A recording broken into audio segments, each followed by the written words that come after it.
नमस्कार माऊली. चला ज्ञानेश्वरीच्या सहवासात. ज्ञानेश्वरी अध्याय 12 मधील ओवी 161 ते ओवी 171च्या सहवासात आपण जाऊया. भगवंताने आपल्या भक्ताबद्दल त्याला जे बोलावंसं वाटतं तो म्हणतो, अरे त्या तर मला जो प्रिय त्याच्या गोष्टी बोलण्याचं आहे आणि त्यामुळेच त्याच्याबद्दलचं माझं प्रेम दुप्पट उफाळून येतं, उचंबळून येतं. आता ते म्हणतात, तयाही वरी विपाये प्रेमळू संवादिया होये, तिये गोडीसी आहे कांटाळे मग.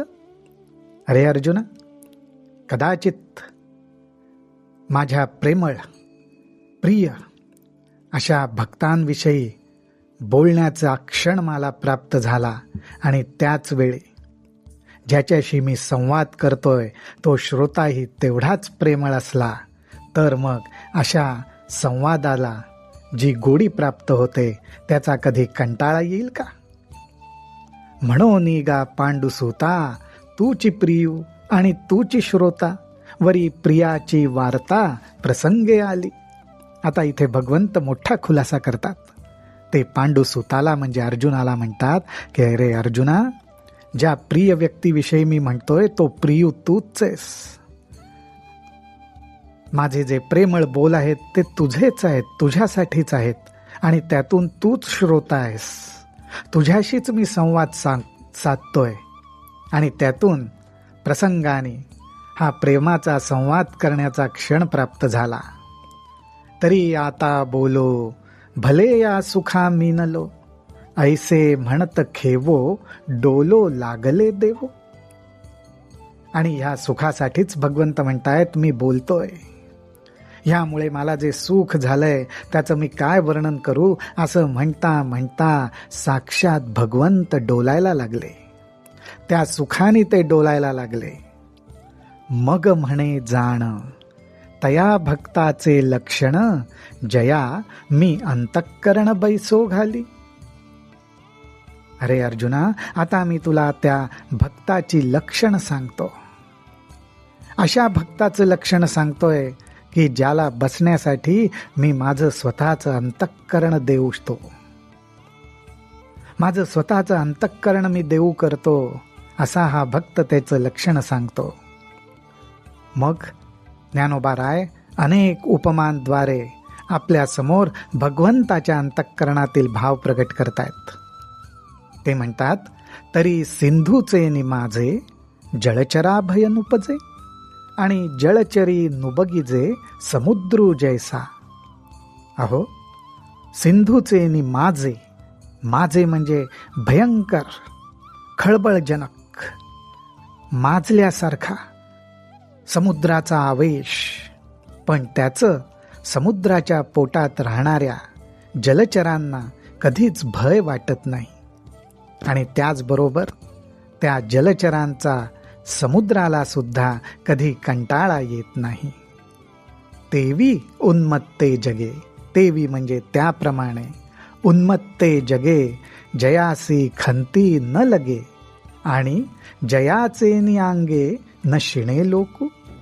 त्याचप्रमाणे जगाने कितीही उन्मत्तपणे व्यवहार केला तरी त्या माझ्या भक्ताला त्याची खंत वाटत नाही आणि त्याचबरोबर त्याच्या असण्यामुळे जगाला सुद्धा कधीही कुठलंही दुःख वाटत नाही, क्षीण होत नाही. भगवंत ही त्या थोर भक्ताची लक्षणं सांगतोय. ज्ञानोबा रायांनी उपमांद्वारे ते भावना टिपलेल्या आहेत. पुढे म्हणतात, किंबहुना पांडवा शरीर जैसे अवयवा, तैसा नुबगे जीवा जीवपणे जो. अरे अर्जुना, हे पांडवा, ज्याप्रमाणे शरीराला आपल्या अवयवांचा कंटाळा कधीही येत नाही, त्याचप्रमाणे ह्या माझ्या थोर भक्ताला कुठल्याही जीवांचा कंटाळा येत नाही. जणू काही ते सगळे जीव म्हणजे एकाच देहाचे भाग आहेत, या भावनेनेच तो बघतो. त्याच्यासाठी अवस्था कशी असते तर जगची देह जाहले, म्हणून प्रिया अप्रिय गेले, हर्षा मर्ष ठेले दुजे नवीन. अरे हे जगत जे स्वरूप आहे तेच एक देह आहे. या जगाचं स्वरूप एका देहासारखंच आहे. देहाचे सगळे अवयव, देहाला अवयवांचा कंटाळा येत नाही, त्याप्रमाणेच या भक्ताच्या ठिकाणी सुद्धा आवड निवड, प्रिय अप्रिय हा भाव राहत नाही. हर्षामर्ष, हर्ष आणि क्रोध हे राहत नाही. कारण दुजे नवीन, दुजा भाव त्याच्या अंतःकरणात नसतो, द्वैत मावळलेलं असतं. ऐसा द्वंद्व निर्मुक्तो, भयो द्वेग रहितो, याही वरी भक्तू माझ्या ठाई. अशा प्रकारे तो सर्व द्वंद्वांपासनं, द्वैत भावापासनं मुक्त झालेला असतो.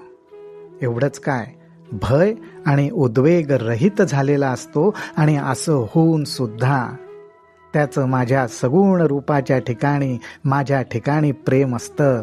तो माझा भक्त असतो. अशा या भक्ताचा तरी तयाचा गा मज मोहो, काय सांगो तो पढियावो, हे असो जीवे जीवो माझे नितो. अरे अशा या भक्ताबद्दल मला जो मोह आहे त्याबद्दल मी काय सांगावं. एवढंच काय तर माझ्यामुळेच तो जगत असतो, ह्याचाच अर्थ माझ्या सगुण रूपावर प्रेम करण्यासाठी, माझी भक्ती करण्यासाठीच त्याचा जीवात जीव असतो.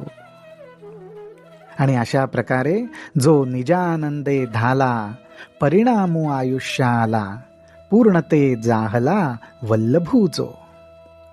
ह्याचा परिणाम म्हणजे निजानंदे धाला, निज आनंद, आत्मानंदाने तो संपूर्णपणे नाहून निघाला, तृप्त झाला.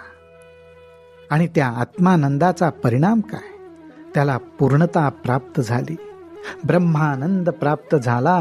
जणू काही पूर्णते जाहला वल्लभूजो, ती पूर्ण अवस्था आहे, त्या पूर्ण अवस्थेचा तो पती झाला. असं वर्णन साक्षात भगवंतांनी केलेलं आहे.